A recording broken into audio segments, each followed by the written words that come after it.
હું કહું મારે જ આવવું જોઈએ લેવા. એટલે તમે મને લેવા આવ્યા હે? આ તો નવું સાંભળ્યું મેં. તમે તો કીધું કે હું આટો મારવા આવું. Hi guys, welcome back to my channel. કેમ છો? મજામાં? તો સ્વાગત છે તમારું આજના એક નવા વ્લોગમાં. Good evening. તો બસ છો અત્યારે છે ને સાંજ પડતા પડતા વ્લોગ ચાલુ કર્યો. વાગવામાં તો છે ને 5:30 થવા આવ્યા છે અને બ્લોગની શરૂઆત આજે બહુ લેટ થઈ ગઈ. કરવાની હતી સવારે, પણ સવારે પછી 9 કરી અને આજનું થંબનેલ જોઈને તમને બધાને શું કહેવાય કે આઈડિયા આવી જ ગયો હશે કે આજે આપણે શું કહેવાય કે મોંઘેરા મહેમાન આવ્યા છે. મોંઘેરા મહેમાન જોયું? આ ઘણા દિવસ પછી મારા વ્લોગમાં તમે આવ્યા, ઘણા ટાઈમ પછી. કા બધાને જય માતાજી, હર હર મહાદેવ બધાને. આજ કેટલા 10-15-20 દિવસ થઈ ગયા. 20 દિવસ પૂરેપૂરા. હું કહું મારે જ આવવું જોઈએ લેવા. એટલે તમે મને લેવા આવ્યા હે? આ તો નવું સાંભળ્યું મેં. તમે તો કીધું કે હું આટો મારવા આવું. ના લેવા આવ્યો. લેવા આવ્યા કોને? મને કે આ 20 દી થઈ ગયા. આજ 20મો દિવસ છે હું ઘરેથી નીકળીને ના, મતલબ મારા ઘરે રાજકોટ થી નીકળી ગઈ ને 20 દિવસ થઈ ગયા. તો શું કહેવાય કે રાજ મને કંટાળાય છે. ના એવું નથી. સાંજે જમવાનું વાંધો ને કપડા કેટલા દીધા. તે કપડા થી વોશિંગ મશીન એટલે તો લઈને આવી કે ભાઈ તમને. વોશિંગ મશીન ચાલુ કરવા ગયો ને તો અંદરનું વાયર હોય ને એ ભૂલથી મારે તૂટી. રેવા દો એવું નથી. તો હું અમે અહીંથી સુરત રહેતા હતી, પછી આ વરદી થઈ જાય હમણાં બસ હવે 15-20 દિવસમાં વરદી આટો મરાઈ જાય. ઘણો વરદી. હા, હવે આમ તો વરદી જ ગણવાનું થઈ. 15 દિવસ બાકી.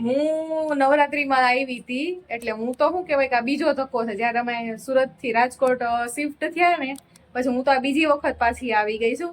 પણ રાજ આવ્યા જ નથી. તો બસ પછી શું કહેવાય કે મેં રાજને કીધું હતું કે હું થોડાક દિવસ રોકાઈ લઉં ને પછી તમે આવજો. 2 દિવસ પાછા રોકાવું ને પછી બંને જોડે નીકળી જાઉં. તો બસ જો ઈ મને તમારે હું મને રહેવા નથી દેવાની હવે પછી. લિમિટ 20 મહિના કઈ ઓછા કેવાય? 20 મહિના નહીં, ખાલી 20 દી થયા હજી તો. મહિના બરાબર કહેવાય ને. એ વાત તો સાચી. કઈ નહીં. સારું હાલો મેં જાવ આગળ. ક્યાં જાવ? આમ જાવ ને આપણું દુકાન બાજુ. ઓહો, જૂની યાદો તાજા કરી લઈ રહ્યા. જ્યાં ઓલે દુકાને બેસતા ને ચા પીતા ન્યા. પણ માવો ન ખાતા. ના માવો થોડો ખાવાનો. અને ગરમી તો જો હદ બાર વગરની ગરમી બહુ જ. મેં હે ને એવું વિચાર્યું હતું કે હું સુરત જાય ને પછી વાં ફરવા જાય ને બધે આમ ફરવા જાય ને તેમ કરવા જાય ને. રાત હું ક્યાંય નથી ગઈ. ખાલી એક દી ડુમસ ગઈ ને ત્યાં મને એમ થયું કે હવે ક્યાંય જાવું નથી, હું ઘરમાં હારી છું. હદ બાર વગર ની ગરમી. ત્યાં કેવી પાવડે? રાજકોટ બહુ પડે હે? આપડા ઘરે તો તેવી થતી હશે ને ગરમી. ઘરે વાંધો હાંજનો ટાઈમ હોય ને પછી વાતાવરણ ઠંડુ થઈ ગયેલું એટલું બધું વાંધો ન આવે. કારખાને વાત કારખાને બહુ થતી હશે. કા કારખાના ત્યાં બહુ ગરમી થઈ ને. કઈ નઈ હાલો. તો રાત શું કહે છે કે ગરમી બહુ થાય છે. પછી ઘરે તો એ રાત્રે છુવા જતા આખો દિવસ તો એ કારખાના ઉપર જ હોય. અને અહીંયા ગરમી એવી છે તો હે ને શું કહેવાય કે વિચાર્યું હતું કે અમે સુરત જઈને વાં ફરવા જઈશ ને. એક દિવસ હું ડુમસ ગઈ ને એટલે મને એમ થયું કે ક્યાંય ફરવા નથી જવું, હું ઘરે જ સારી છું. નકર તો નક્કી થયું હતું કે પાનેરા જાશું ને સાળંગપુર જાશું ને. પણ હવે છે ને કંઈક વરસાદ થઈ જાય ને પછી પાછા કંઈક પ્લાન બનાવશું. અત્યારે ક્યાંય નથી જવું. અત્યારે આપણે ઘરે જ હારા છે. અને રાજને જવું છે. મારી મમ્મી છે ને ગયા માર્કેટમાં. હવે એવું હતું કે રાજ આવ્યા તો બપોરે 10:30-11 વાગે. કા 10:30-11 વાગે ભેગા હતા ને તમે? હા, 10:30-11 વાગે આવ્યા. તો એ આવી નાસ્તો પાણી કરીને સુઈ ગયા હતા, થાક્યા હતા એટલે. તો હમણાં બસ જસ્ટ ઉઠ્યા. તમે કીધું ઉઠે પછી બ્લોગની શરૂઆત કરું. અને મમ્મી ગયા માર્કેટમાં હમણાં, તો બસ બ્લોગની શરૂઆત કરી દીધી. મમ્મી માર્કેટમાંથી આવી ને સીધા હે ને રસોઈની તૈયારી કરવા માંડ્યા. અહીંયા કેરીનો રસ કટાય છે ને અહીંયા આઈને ફેફસી પણ પડી કે આપણે બે પીએ. હું લઈ આવ્યા માર્કેટમાંથી? માર્કેટમાં તો કઈ મળ્યું નહીં. લે ભીંડો અને સોરી ને ગુવાર. હવે ઈ શાક ખાઈ કરીને તો હું ખાવ ધરે એટલે પછી મેં વિચાર્યું કે તને દાળ ભાત કરી નાખું, ઓકે શાક કરી નાખું કે એને રસ કાઢી નાખું. ઓકે અટાણું કામ આવ્યું. ઓકે તો મમ્મી કહે છે કે મગનું શાક, દાળ ભાત, રોટલી, કેરીનો રસ એવું બનાવવાનું છે. અને એમાં હે ને મમ્મી મને અટાણે એમ કહે છે કે મમ્મી આજ વેલા વર્ગી ગયા રસોઈ બનાવ. મમ્મી કે રાજવે બપોરે જમ્યું નથી કે, તો મને કે હાલ ફટાફટ કેવી ઉપાડી થઈ જતો મહેમાનની. મહેમાનની ઉપાધિ તો હોય ને, ખાતું ન હોય એમ બપોરે તો ખાતું નહીં, ઉજાગરાના હુઈ ગયા નાસ્તા કરીને. હા નાસ્તો કરીને ઈ સુઈ ગયા હતા, બપોર જમ્યું નથી. તો મમ્મી કી ઘટાણ ફટાફટ વેલું બનાવી નાખીએ ને તો વેલું જમી લઈએ, ભૂખ લઈ ગઈ હશે. અને તો રાત તો ગયા બાર કે હું કે જરીક આટો મારી આવું, કેમ કે સુરતમાં એને શું કાંઈ નવું તો લાગવાનું છે નહીં. પેલા રખડી લીધું એને સુરત આખું, એટલે તો કે હું મારા જૂના જે બધા હતી ને જગ્યા ન્યાય કે જરાક જઈ આવું ઈ કે, ને પછી મને કે આવું. મેં કઈ વાંધો નહીં. તો ઈ બહાર ગયા ને મમ્મી આખી માર્કેટમાંથી આવ્યા તો બસ હવે રસોઈની તૈયારી કરવા માંડ્યા છે. તો હાલો તમારે બધાને જો જમવું હોય તો દાળ ભાત, શાક, રોટલી, કેરીનો રસ એવું બધું છે. ફેમિલી અહીંયા છે ને મેં કેરી કટ કરી નાખી છે. હવે આનો છે ને આપણે રસ બનાવવાનો છે. આલ્યો મમ્મી, હાલો હવે હું બનાવી નાખું.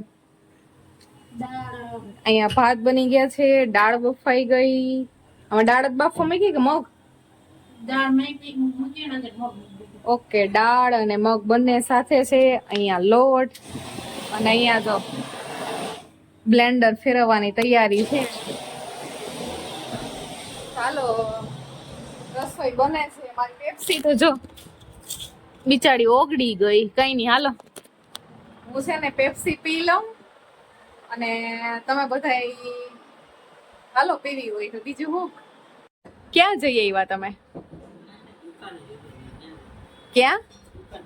દુકાને? હા નો મળ્યું, પણ બધા અટાણે ક્યાંથી મળે? આજે સન્ડે થોડો છે. ઓહો, આ કાંઈ ઈ તો ભૂલી ગઈ. તમે તમારા ફ્રેન્ડ ને કીધું કે નહીં કોઈને હું આવવાનું છું કે આવ્યો કે એવું કાંઈ? બધા એમ કહી દીધું? હું વાત છે. તો ક્યારે મળવા જવાનું છે? કાલે?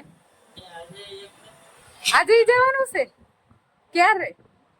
એટલે હું તો હજી મારો પ્લાન બનાવી હતી કે 9 વાગે અમે હે ને પેલા અહીંયા રહેતા ને તો અમે અહીંયા પાછળના રોડવે બેસવા જાતા ને હાલવા. હું તો જાડી એવું વિચાર કે હાલવા જાવું ને એમ. ઈ નો ઈ ભાઈ નથી ઉગતા. હું ને મમ્મી એક દી અમે ગયા તા, પણ તોય આજે ચાહું ટ્રાય મારશું હશે તો. ઈ ભાઈ ઓલાથી ઉગતા કે નહીં ઈ આઈ થિંક નથી ઉગતા. કા મમ્મી? ઓલા પાછળ ઓલા ખબર 10 વાળા ગોલા વાળા ભાઈ ને બેન ઉગતા એ ઉભે કે નથી ઉગતા? ઉભે. મમ્મી તો એમ કે કેતી નતા અમે ગયા તેથી. કઈ ને આજ જાઉં. રેડી? 10 વાળા ગોલા પેલા અહીંયા હતા ને બહુ ખાતા. બાકી ક્યાંય 10 વાળો ગોલો હતો નહીં. ઘર જ ખાટો મીઠો ની મજા આવે. પેલા તો ઈ કે હું મારા ફ્રેન્ડ ને મળી આવું પછી તારું કામકાજ.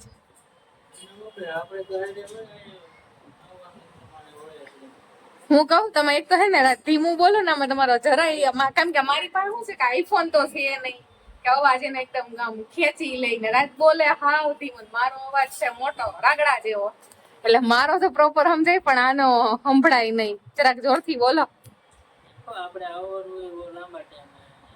હા હા મળી આવજો કાલે. બધાને મળી આવજો.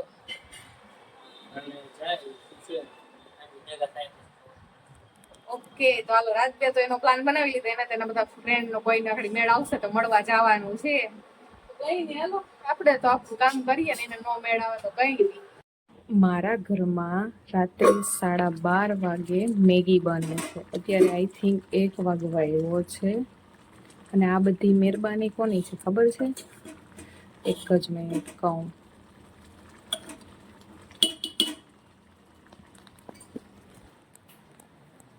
મારા ભાઈ. હું આટલું ધીમું એટલે બોલું છું તો સુતા ખીજાશે અને ગરમી ભાઈ